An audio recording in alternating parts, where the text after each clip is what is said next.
the awards actually provided a challenge that I actually needed at that point in time. It wasn't a comfortable process for me. I'd actually rung Jeff about a week out, if I remember Jeff saying that I was going to pull out.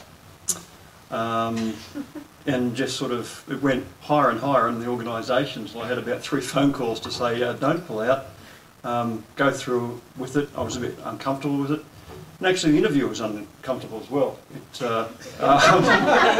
you. This is not the brief.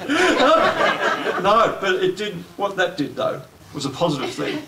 It actually moved me to thinking a lot more about where I was at. It had, the interview panel was very challenging. It actually started to say, what did I think about things, rather than just writing things and providing responses to questions that I'd sort of had probably locked up inside myself, and all of a sudden it was just it just came out at the interview, and I walked away, and I'd actually walked home to my wife and said, I don't think I've won this.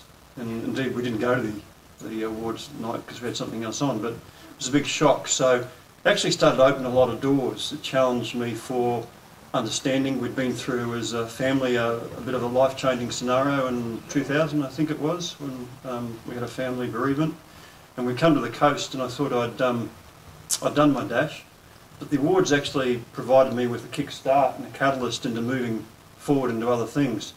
It provided the impetus that I'd sort of gone into hibernation. It allowed me to sort of think about things I've done, I hadn't done and wanted to do. So in that case, it provided the stimulus to really shove me back into gear and say there's, you know, I've got 10, 20, 30, 40 or more years of working, or some challenges that I still want to do. So it, in that case, it was an incredible experience for me.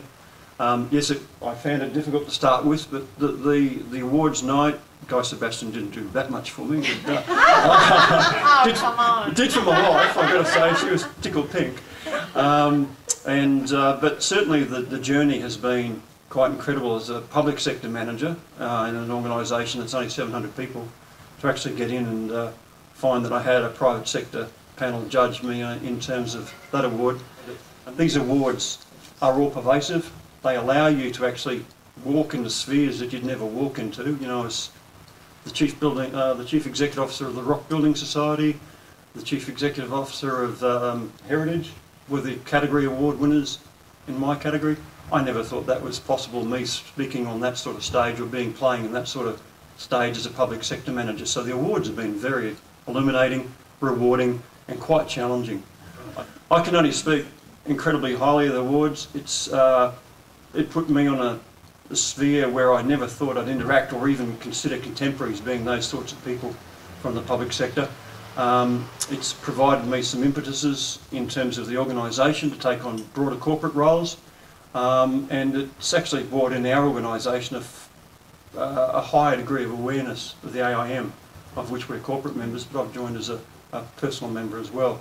So I think the AIM, I applaud the process that they go through, and I can only encourage you to find as many people as you can, because it is a worthwhile, it's a growth, and above all, you get to speak at places like this and celebrate with other managers and peers. So thank you very much, and thanks to the AIM.